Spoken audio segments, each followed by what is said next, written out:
what's up, guys? Welcome to the 10th episode of Breaking the Fourth Wall. I am Chris Wilde, and joining me today on this very special episode is one of my permanent co-hosts and good friend, Mr. I always call him Jesse Logan, but we all know him as Brian Hayden. Brian, how you doing today, Brian? Hanging in, man, hanging in. Hanging in there, all right.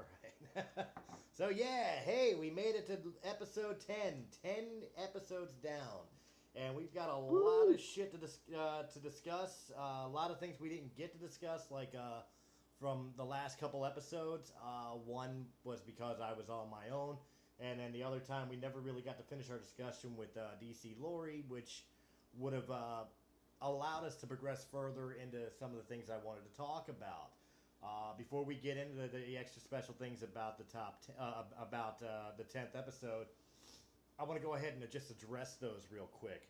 One, I want to give a moment of silence because just a couple of days ago we celebrated the 15th anniversary. I hate using the term celebrated, but it was the 15th anniversary of 9/11. So just for a moment, we'll take a moment of silence to honor the people who had lost their lives, particularly the police and firefighters and first responders that gave their lives trying to help those in that senseless act of violence. So,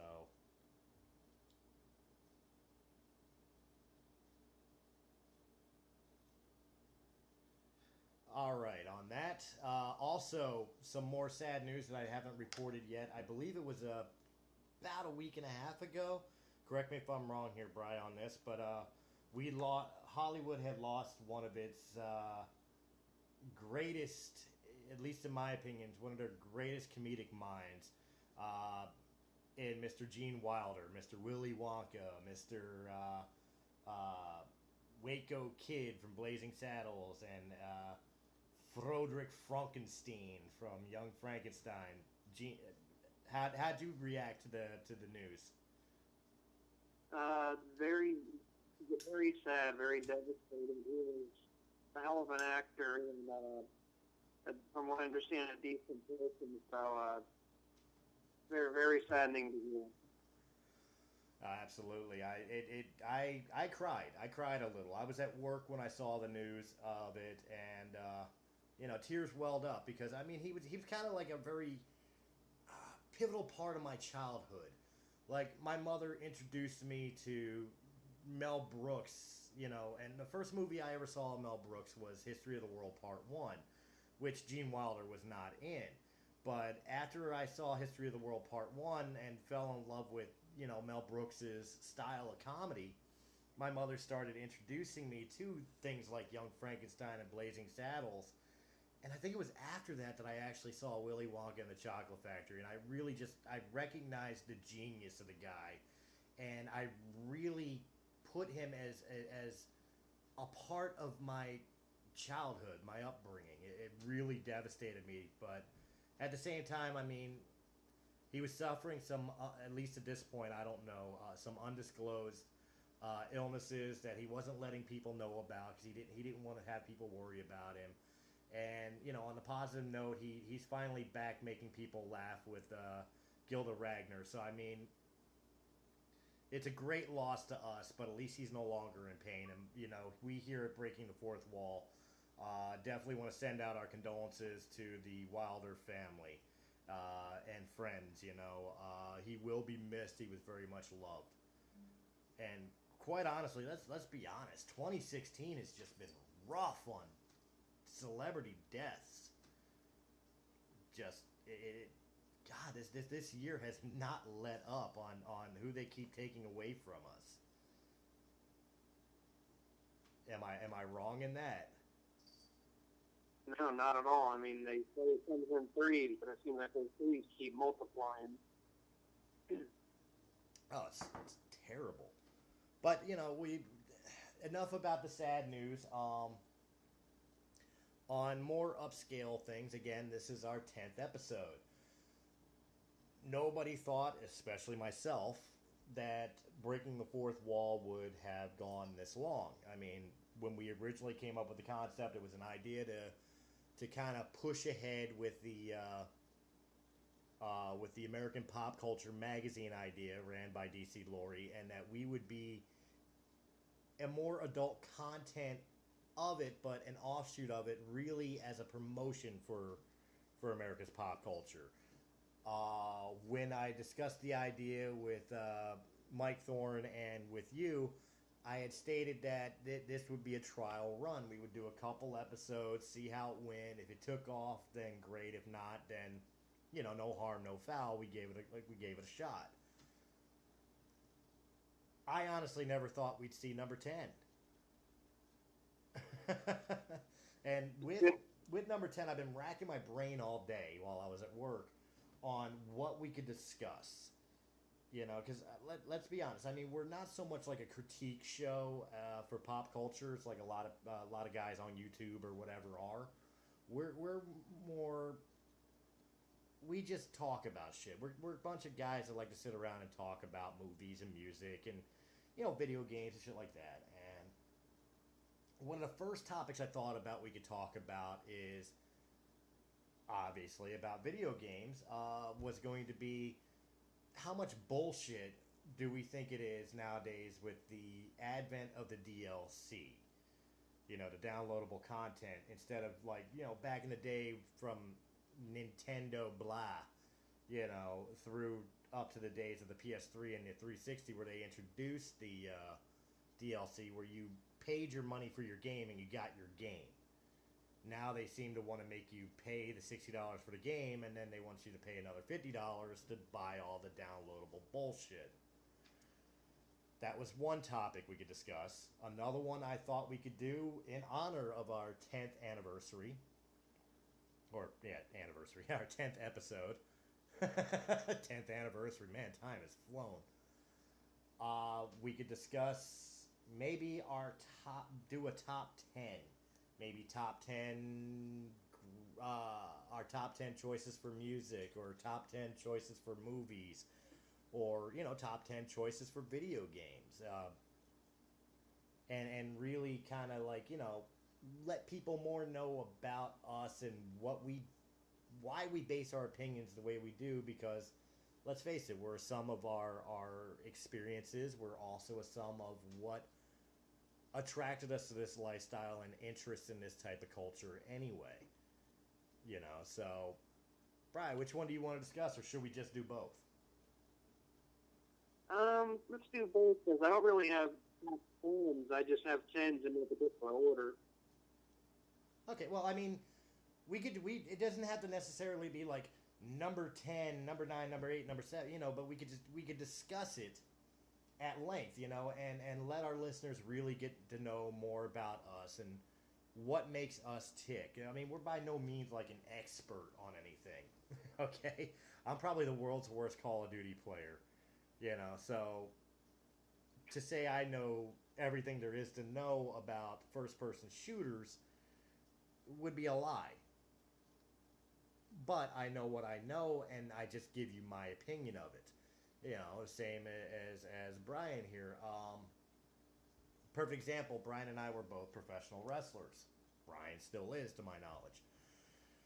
Yep. Just because we were in the business does not mean we're experts on the business. If I tell you John Cena sucks, which, by the way, I will tell you John Cena sucks, it isn't because I'm an expert on what I'm talking about. It's my opinion.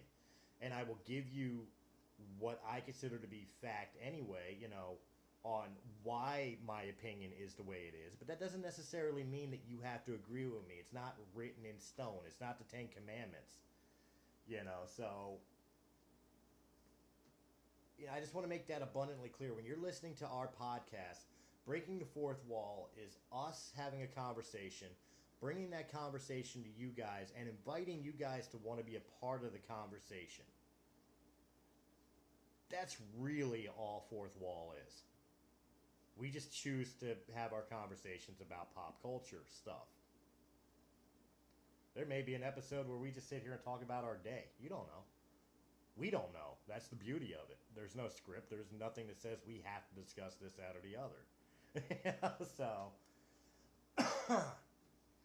before we get into both of those, though, I do want to also make the unfortunate announcement. One last sad announcement is this week will be the final week of WKKH TV, our affiliate that we had been broadcasting the podcast through. Unfortunately, it is going to be on a temporary hiatus due to some difficulties. I'm not going to go into it. It's not my place to go into it. Unfortunately, though, it does mean the content that is there will remain there, but no new content will be released on WKKH for a while. What does that mean for breaking the fourth wall? Well, it means that you'll find us on our YouTube page podcast, the video podcast that we do. At least for now, that'll be the way you can find us. There is talks in the work. I don't want to jinx it, but one of our brothers, John Linder, is actually talking to one of his affiliates about picking us up for their internet radio station. So, till it happens, I don't want to jinx it, but there are options out there. We are exploring them, but until then, we will still be bringing you the weekly podcast, at least through the YouTube channel. So, keep staying in touch, keep listening in, and hopefully WKKH will be up and running in no time at all. So, Brian, what game pisses you off the most about the fact that you went to the store, you couldn't wait for this game, you picked it up, you put it in, you play it for a little bit, and then you find out they want you to buy a $50 season pass to get all the DLC content? And do you think it's even right? How do you even feel about DLCs?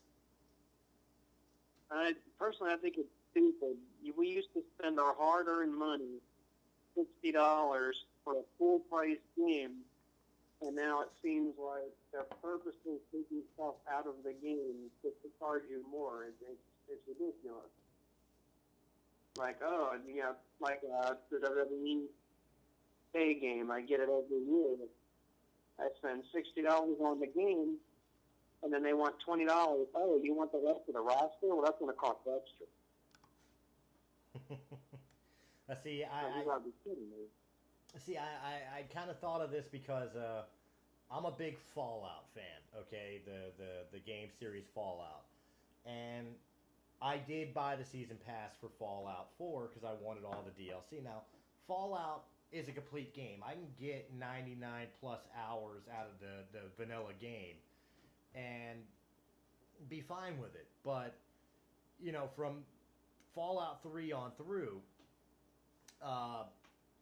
they started releasing extra missions and took you out of like the areas into other areas, and I thought that was kind of neat. But at the same indifference, I look at shit like Call of Duty. For example, my son, he wasted the $50, in my opinion. He wasted the $50 to get all the bonus content and maps for the multiplayer. $50 for, what is it, 16 new maps total released within a year.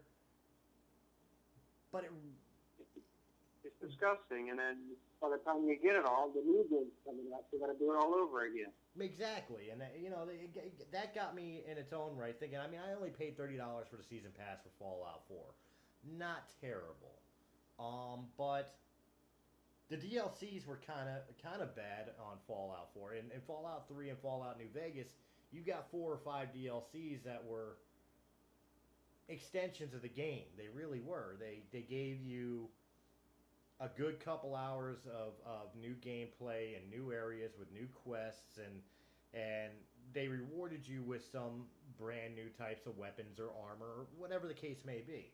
With Fallout 4, there were 6 DLCs that released throughout its run. Only 3 of them were actually extra map content. The other 3 were considered workshop, and anybody who's played Fallout 4 understands what I'm talking about here. Anybody that hasn't, you may need a little bit of an explanation here. But it was contraptions and workbench stuff for building your settlements, and it was just garbage. And you spent $30 originally. They raised it up to 50 when they announced the second leg of the DLCs. You spent $30 to $50 for, in my opinion, maybe $20 worth of real content.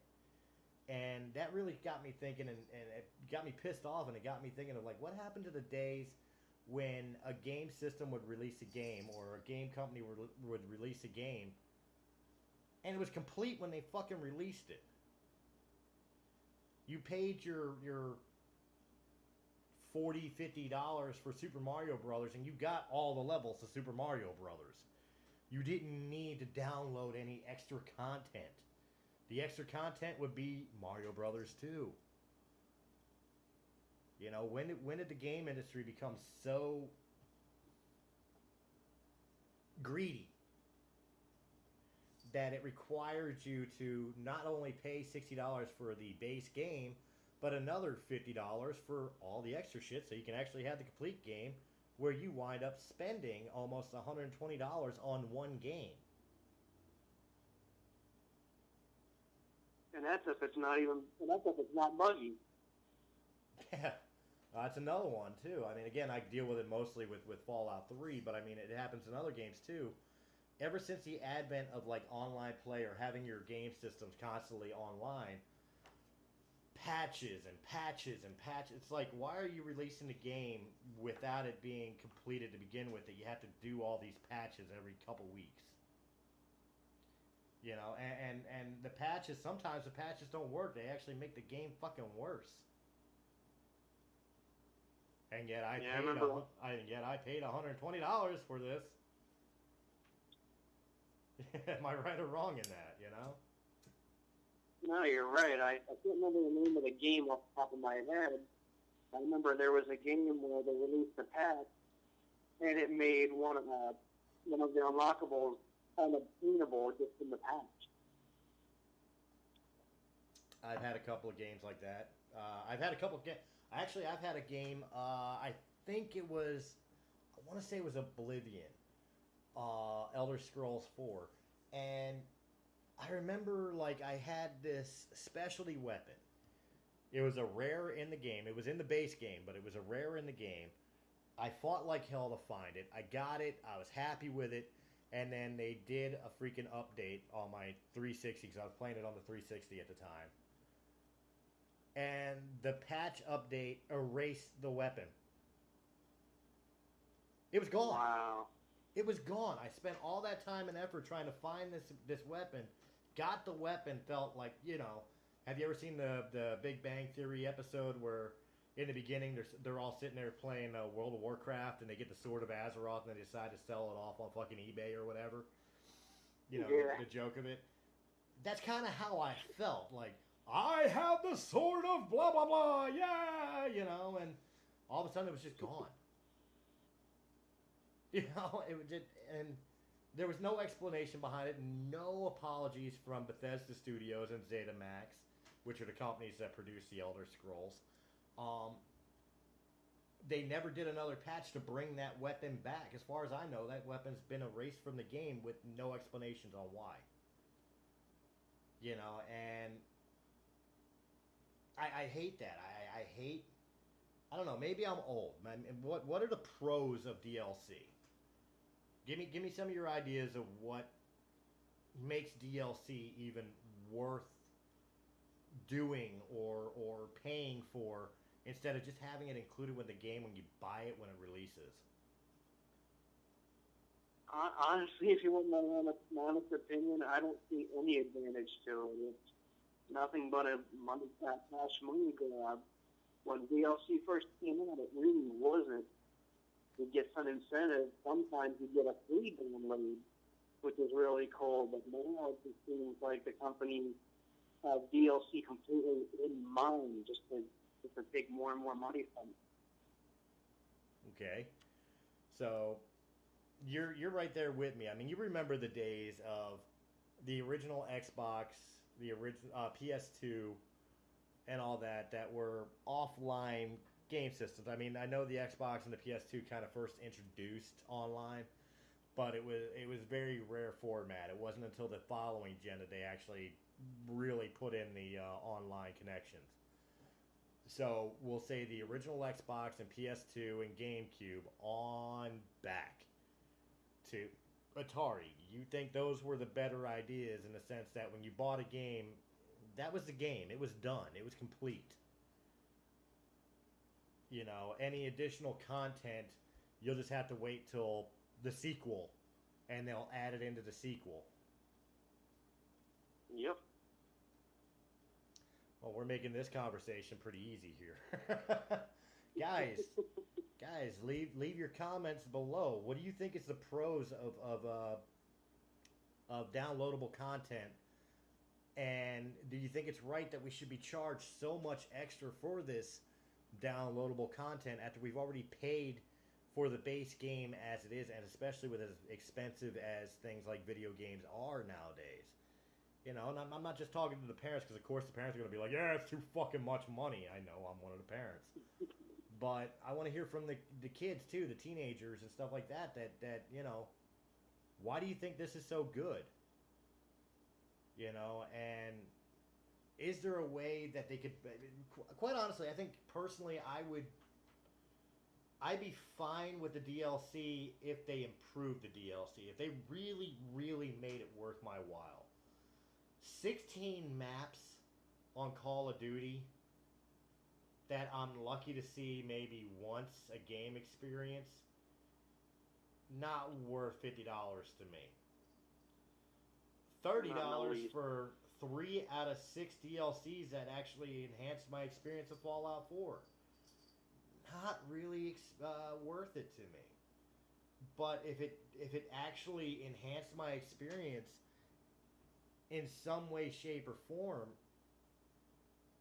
I might feel differently about it. Like if it made it a brand new game in some aspect, or like again, I'll go back to Fallout 4. They released 3 new maps. If they would have released 6 new maps, that's almost like a brand new game.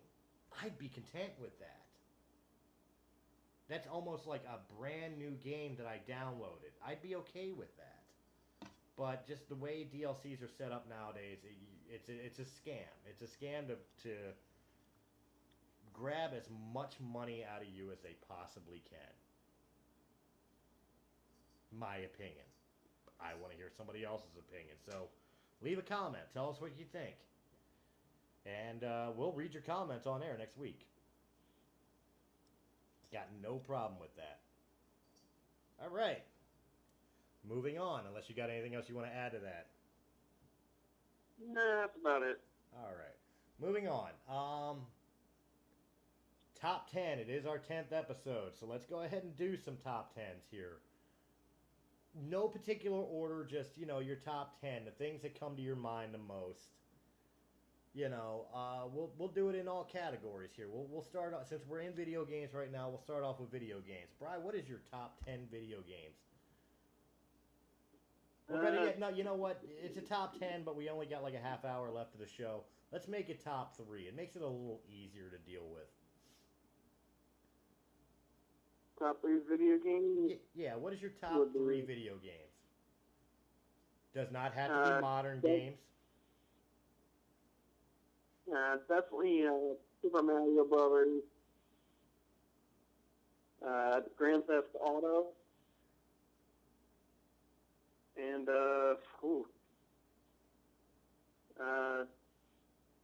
man, that's a tough one, even with just 3. I'd say toss up between Gran Turismo and Forza Motorsport racing games. All right, now all those games that you just announced, first off, I'm going to obviously ask you what makes them in your mind your top choices of games. And the second thing I'll say is all 3 that you announced, 4 technically, since you can't decide between Forza and Gran Turismo, all of them have more than one game. They have, sequels on end. So Are you talking about when you say their names? Are you talking about the originals, or are you talking about one of the sequels, or are you talking about the franchise as a whole? Franchise as a whole. Okay. All right. Well, then starting with Mario Brothers, since that was the first one you had mentioned. First off, which of the Mario Brothers franchise is really your favorite, and what made Mario Brothers part of your top three? Uh, out of all the Mario games, definitely Super Mario Brothers 3 is the top of all time, in my opinion. All right. All right. I'll agree And with that. the reason, I love Mario 3. Okay. and the reason why it's one of my top franchises is one of the first ones I ever played. I mean, it's been around since I was able to pick up a controller. All right. All right. And the second one you had mentioned was Grand Theft Auto, which again had a lot of sequels and spin-offs. I think we're up to Grand Theft Auto 5. And of course, you Yep. had your spin-offs of San Andreas and Vice City and many, many other ones. Which of that franchise is your favorite, and what drew you to that franchise? What puts that in your top three? Out of all of them, I would say Grand Theft Auto 3 because that's when they first switched over to the aspect of the game that we watch now, where you can run around, open world, third-person view. It's not no longer that overhead view, which for me is kind of confusing, but that's just me. Okay. Oh, admit it. You were the guy that was picking up prostitutes, stopping in a dark alley for things to happen, and then you kill the prostitute, take your money back, plus whatever else she made that night. Well, you know, it is what it is. Now, see, I'm actually surprised because you had mentioned Grand Theft Auto 3, and 3 was a good game, but I would have actually edged it out more to the first Vice City because Oh, that game. go ahead.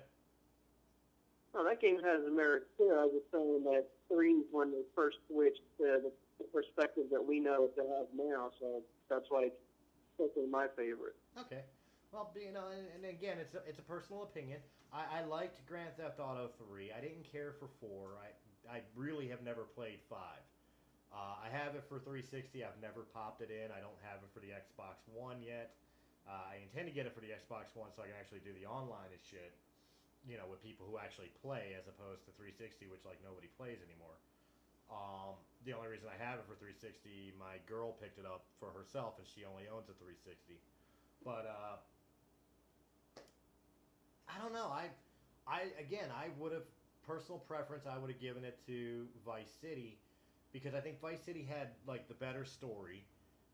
I liked the retro feel to it that it was taking place in the 80s. Kind of like a Miami Vice type game. And in fact, it was the first game that really introduced that you didn't just have to steal cars and trucks.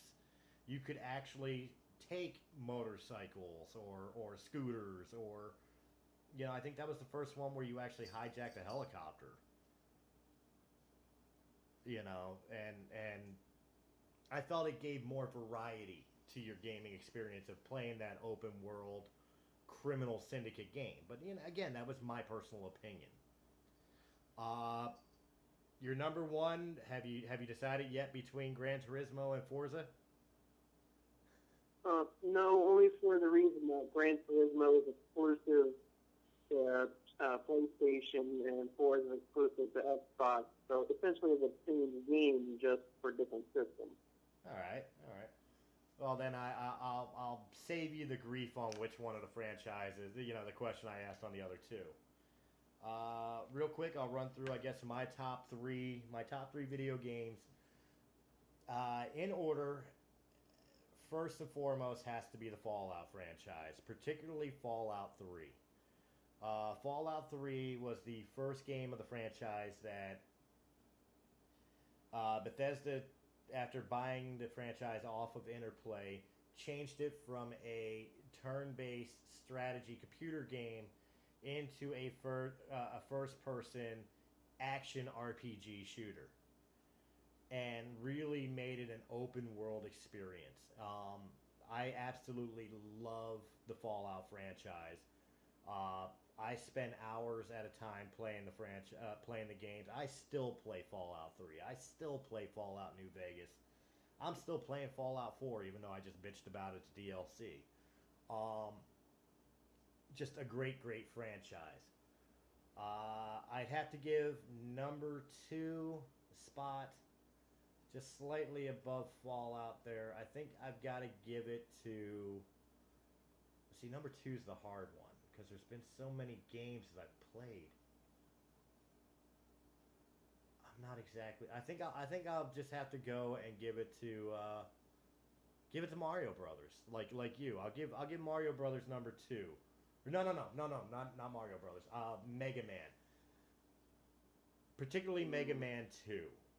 Now, Mega Man 1 was like the first Nintendo game I ever got exposed to. A buddy of mine had the Nintendo before I did. He had Mega Man. I came over, played the game, watched the game, fell in love with the game. But the first Mega Man I ever owned and the only Mega Man I've ever beaten was Mega Man 2. I just put that much time. Did I just hear thunder? Oh, I put so much time, effort, and energy into Mega Man 2 that it was my favorite of the franchise. Number one is Final Fantasy. The game that got me into RPGs. The game that got me into video game RPGs. The game that got me into playing D&D with my buddies on a Friday night. Final Fantasy introduced me to a world that wasn't just platform gaming.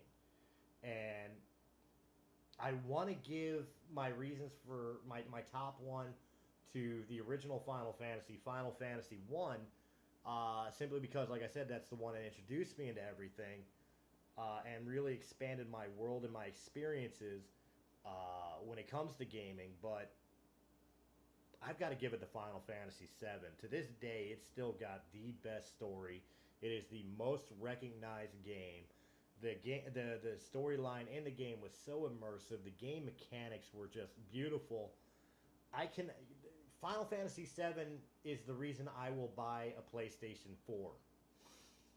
With the remake of Final Fantasy 7 coming out, basically having that beautiful PS1 game with today's graphics.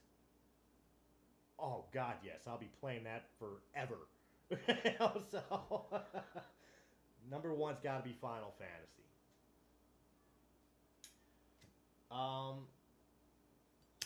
Moving along. Top three TV shows. Where I go?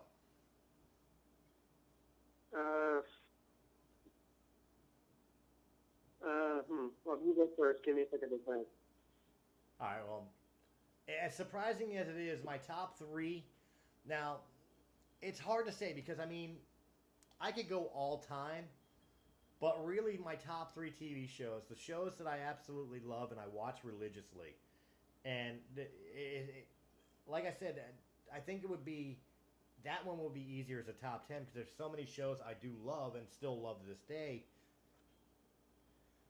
But right now, it would honestly be The Walking Dead, not Fear, but the original Walking Dead, followed by Sons of Anarchy at number 2. I absolutely love Sons. I was devastated when they ended the series, but I'm thrilled with the spin-off, The Mayans, coming. Sutter Inc. working on it. Number 1, I'm a part of it, man. I can't say nothing bad on it. Game of Thrones. I am hooked, and I used to be one of those people that was proud to not be part of that world. But then I finally got into it, and man, I'm hooked. I'm biting at the bit waiting for season 7. I absolutely love Game of Thrones. So, all right, Brian, you're 3. I have to go with you on Walking Dead. Definitely love that show. All right. Also love Street Outlaws because I love drag racing, and some of the guys on that show are just absolutely hilarious. What show is that? It's Street Outlaws. Street it's Outlaws. About yeah. Okay. And what's that? I said okay. And your number 1? Well, again, it's no particular order, but I also like Modern Family. That's pretty hilarious. Ed O'Neill's the man. You know, it's kind of funny you mentioned Modern Family because I'm not a fan. I like Ed O'Neill. I agree with you. Ed O'Neill is the man, and so is Christopher Lloyd. And I know they're pretty much the guys who created the show, but I'm, it takes different folks to rule the world. I'm not saying it's a bad show. I just don't like it. I find its content to be, I want to say the word pandering, and the jokes kind of feel forced. But that's my view. I'm not saying you're wrong because you like it and I don't. I'm just saying, it's actually surprising because normally we see eye to eye to things. And here's one we actually don't. So that's pretty cool. Um there's so many shows out there though. It's hard to choose one from the other. But before we move on, I'm definitely going to ask you this question since we both hit heads on The Walking Dead. Who did Negan kill? Come on, it's coming up next month. Who did he kill? What's your prediction? I don't know, man. That's hard to tell. Well, let's look at it. I know everybody. What's that? Let's look at it logically. In the comic book, it was Glenn. Which is the rumored one, yeah. Well, in the comics, it was Glenn. Glenn was the first one Negan killed. But we know the TV show hasn't followed faithfully to the comics. Yeah, because Rick still had a book in his hands. Right, and we know that The Walking Dead has already played that fake death card with Glenn, that if they were to kill him off, it pretty much would piss off their fan base. Oh, yeah. One of the most logical choices they could use is the character that doesn't even exist in the Walking Dead world, Daryl. But I think that would piss off more people. There's people that are in love with Daryl. That's where I was going to go. He makes the most sense because he's not even a character that really exists in the Walking Dead universe until the TV show. But he's such a beloved character, he can't die. You kill him, you lose all your audience. So who's that leave? I mean, you can't kill Rick. As of right now, Rick's still the main character. We pretty much know that Carl is safe because Negan said it, but that doesn't mean Negan's telling the truth. Right. I doubt they're going to kill Michonne. No. If they're not going to kill Glenn, I could see them kill Maggie, but I'm not leaning towards Maggie. I think it's either going to be Eugene or Abraham. I don't think it's going to be the other guy. I don't remember his name, the unimportant character. Morgan? Not Morgan. Other dudes who got captured. Morgan wasn't part of that group. Or was he? Maybe I'm forgetting. No, I'm talking about the white dude who was part of Alexandria. Oh, I can't think of his name either. I don't think they'll kill him because it's kind of an uneventful death. It's stupid they did this type of cliffhanger and they kill an unimportant character that none of us gave a shit about anyway. You know what I mean? So I'm leaning towards it's either Abraham or Eugene, and I'm more leaning towards Abraham. I think just from what Negan said as they're doing the first person view of him beating the person, a dude took the first hit or chick and got back up, and he's like, "Oh, you got some fight in you." And kept hitting until the blood came over the lens, and that was the end of the episode. The only person I could see taking a hit from Lucille like that would be Abraham, because he would be the one to give you a big "fuck you, I took it, what else you got?" Yeah. Plus, he really doesn't have much of an importance to story, but he is a main player character that it would be impactful for him to die. I'd hate to see Eugene die because we finally got Eugene growing some balls. You know, instead of being the coward who lied about having the cure for the apocalypse, you know, he now is actually stepping up and being a productive part of the group. I hate to see them turn that character around just to kill him off. But I think either one of those two would be the impactful yet safe choice. Right. You know, do you agree with that, or do you think maybe somebody else would be more of a target than what I suggested? Between the two of them, they sound like a logical choice, honestly, and it probably would be Abraham if I had to guess, gun to my head guess. Well, who knows? I could be completely wrong. Maybe they will piss off the fans and kill Glenn just to keep true to Negan's first victim. You know, like I said, it would piss off a lot of fans, but I think it would piss everybody off more if they killed Daryl. I don't want to see Stephen Yeun die, but I could see him dying. Yeah, Daryl died as a show ender. Yeah, you can't kill Daryl without killing the show. Movies, top 3 movies of all time. Of all time. Definitely say Smokey and the Bandit. Nice. I could watch that all the time, nonstop. Alright. Just had the name on the top of my head. The original Rocky. So the first Rocky, not the spin-offs. Up until 3 or 4. After that, it's kind of bleh. Okay. Although you got to give it to Rocky Balboa. That gave the most inspirational speech in like movie. You know, taking the hit and keep going. You know, speech that he gave. Yeah, and the fact that he didn't have to, win the fight to win the fight, essentially. Exactly. Okay. And your last choice. God. Put me on the spot. That's what I do. Probably Major League, because I'm a huge baseball fan, and that's another movie I could watch over and over again and still laugh.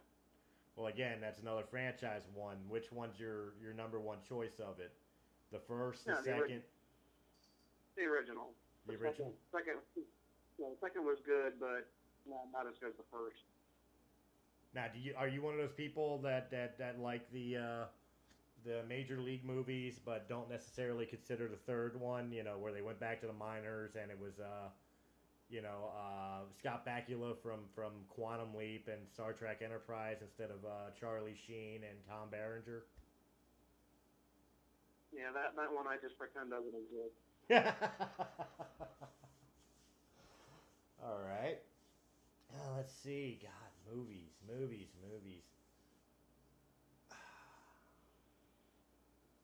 This is simple. Number 3, the Star Trek franchise. Particularly the Wrath of Khan. I'm sorry, you're talking about movie perfection right there, in the world of science fiction. With the original cast and the original Khan, again, not taken away from the reboots. I did like Into Darkness. I'm probably one of the few people in the world who did, but you got to give it to the original Wrath of Khan. My number 2 choice, the Indiana Jones saga. Man, I remember watching that shit as a kid. I still watch it to this day. Yes, even Crystal Skull. There are parts about it I hate. There are parts about it I love. My absolute favorite of the Indiana Jones franchise has got to be The Last Crusade, though, because I'm sorry, the interactions between Harrison Ford and Sean Connery were just masterful. Absolutely masterful. Number 1, surprise, Star Wars. Now, Star Wars is a hard one to choose my favorite one out of because I'm one of those people that actually look at all 7 movies as one story. But if I have to break them down to 7 parts, My absolute favorite is the one that, pretty much is everybody's favorite out of the franchise. It's got to be number 5, The Empire Strikes Back. I mean, it's the one that had the major shocker, two major shockers. One, the bad guys won. You never fucking see that. Two, Darth Vader's Luke Skywalker's father. Now, all of us nowadays, we know that. It's no big surprise, but think about when it first happened back in 1980. How much of a bombshell was that? You know what I mean? And let's not forget that, again, it was made in the 1980. 1979, 1980. And to this day, it still has special effects and stories that could compete with anything coming out today. So absolutely, Empire Strikes Back is my number one choice out of the saga. But I've got to I still look at the whole saga as one movie. So to me, that's just part 5 of a whole movie. So anything to add on that before we move on? No, not at all. All right. Top 3 bands, musicians, or music genres? Top 3 bands. This one's not too difficult. Again, no particular order. Band we talked about last week, Metallica. All right. I really dig Five Finger Death Punch. And my number 1 favorite band, okay, this one's my number 1, is Disturbed. Wow, really? Why Disturbed? I just, David Draymond is amazing at vocals. I could agree with that. I mean, I like Disturbed. All right, well, give me, I'll kind of offshoot this. Since you gave me your 3 favorite bands, give me your top song from each band.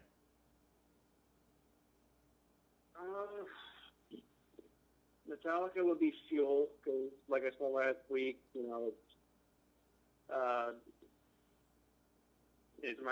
I love drag racing, and it has the whole drag, cars racing aspect to it, so that's the Metallica song by far. All right. Five Finger Death Punch would be The Pride. It's why it was the last song that I used to come out to when I rest. When I'm wrestling, it was the last song. But I'm switching it up. But there's something about that song that just pumps me up. Okay. And Disturbed. That one's easy. Born with the Sickness.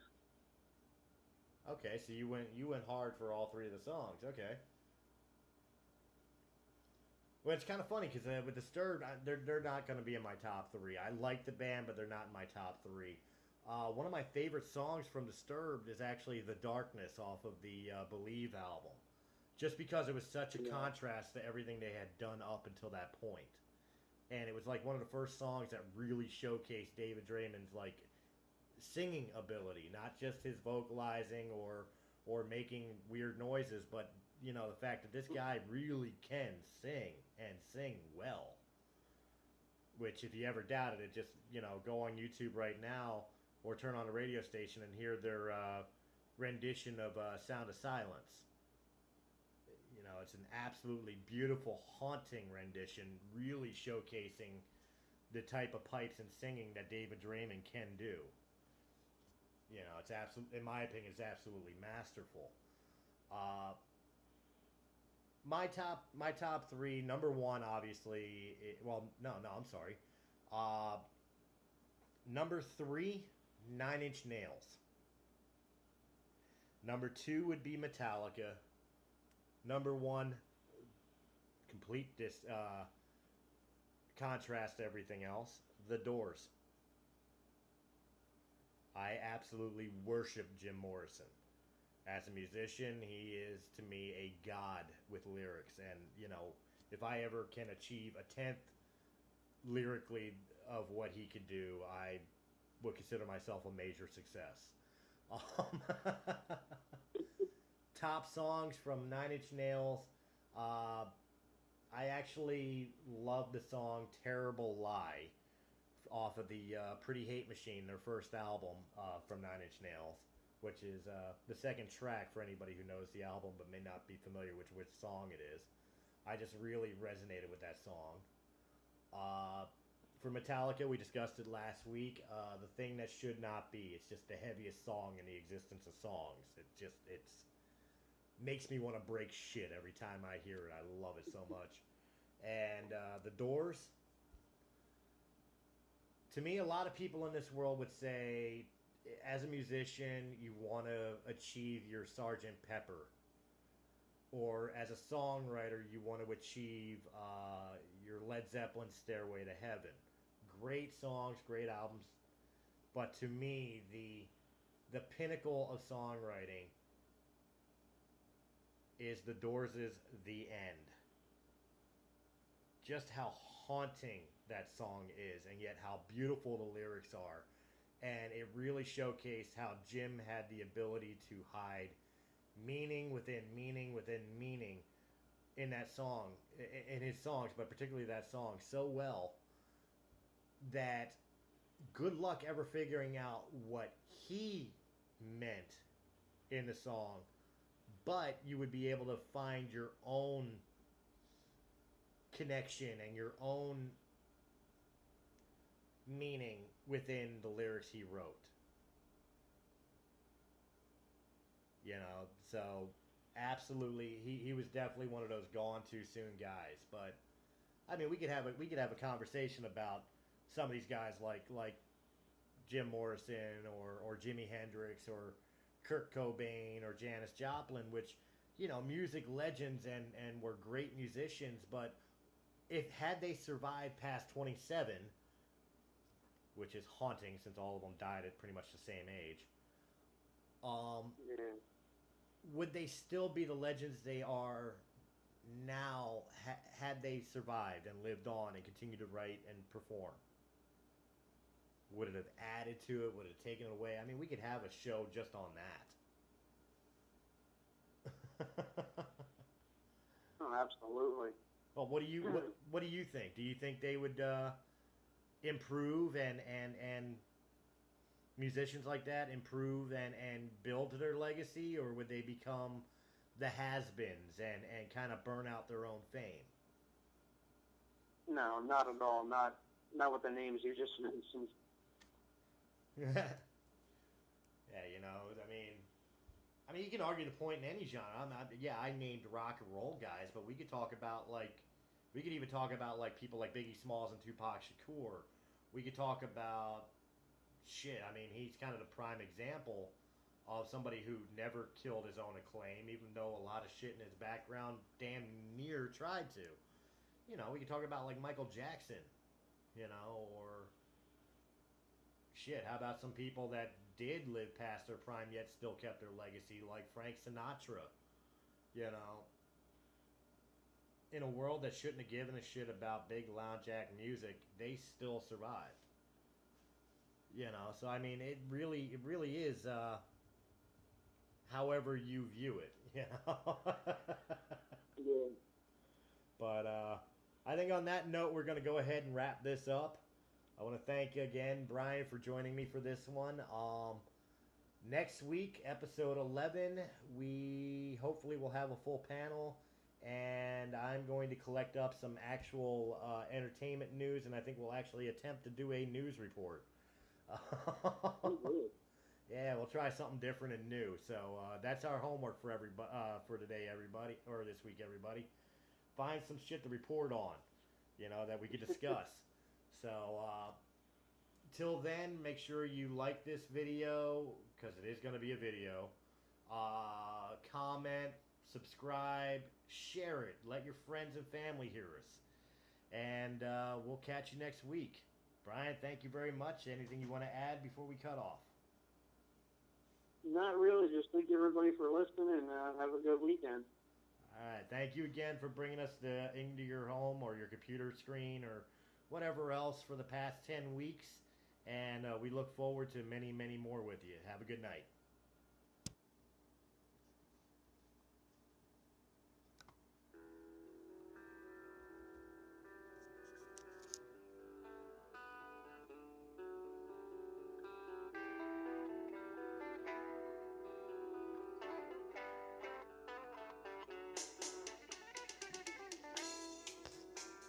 Hey, what's up, guys? Welcome to the 10th episode of Breaking the Fourth Wall. I am Chris Wilde, and joining me today on this very special episode is one of my permanent co-hosts and good friend, Mr. I always call him Jesse Logan, but we all know him as Brian Hayden. Brian, how you doing today, Brian?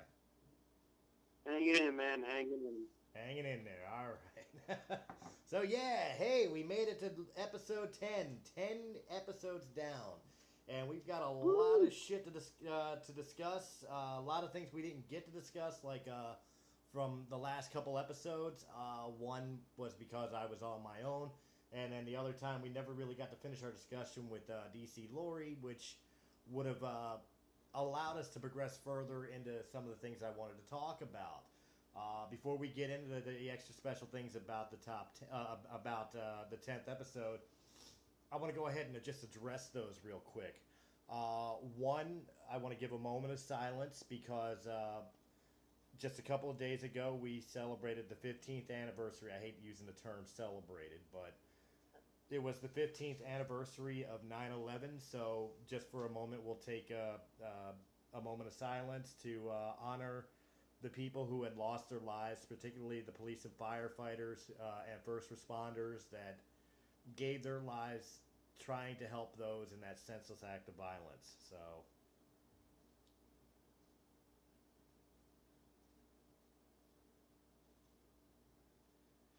all right, on that. Also, some more sad news that I haven't reported yet. I believe it was about a week and a half ago.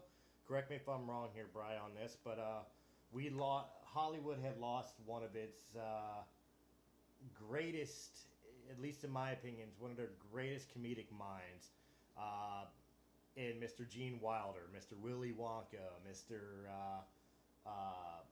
Waco Kid from Blazing Saddles, and Frederick Frankenstein from Young Frankenstein. Gene, how'd you react to the news? Very sad, very devastating. He was a hell of an actor and, from what I understand, a decent person. So, very, very saddening to hear. Absolutely. I cried. I cried a little. I was at work when I saw the news of it, and tears welled up because I mean he was kind of like a very pivotal part of my childhood. Like my mother introduced me to Mel Brooks, and the first movie I ever saw of Mel Brooks was History of the World Part 1, which Gene Wilder was not in. But after I saw History of the World Part 1 and fell in love with, Mel Brooks's style of comedy, my mother started introducing me to things like Young Frankenstein and Blazing Saddles. And I think it was after that I actually saw Willy Wonka and the Chocolate Factory, and I recognized the genius of the guy, and I really put him as a part of my childhood, my upbringing. It really devastated me, but at the same time, I mean, he was suffering some, at least at this point, I don't know, some undisclosed illnesses that he wasn't letting people know about because he didn't want to have people worry about him. And on the positive note, he's finally back making people laugh with Gilda Ragnar. So I mean, it's a great loss to us, but at least he's no longer in pain. And we here at Breaking the Fourth Wall definitely want to send out our condolences to the Wilder family and friends. He will be missed. He was very much loved. And quite honestly, let's be honest. 2016 has just been rough on celebrity deaths. God, this year has not let up on who they keep taking away from us. Am I wrong in that? No, not at all. I mean, they say it comes in threes, but it seems like those threes keep multiplying. Oh, it's terrible. But enough about the sad news. On more upscale things, again, this is our 10th episode. Nobody thought, especially myself, that Breaking the Fourth Wall would have gone this long. I mean, when we originally came up with the concept, it was an idea to to kind of push ahead with the American Pop Culture magazine idea.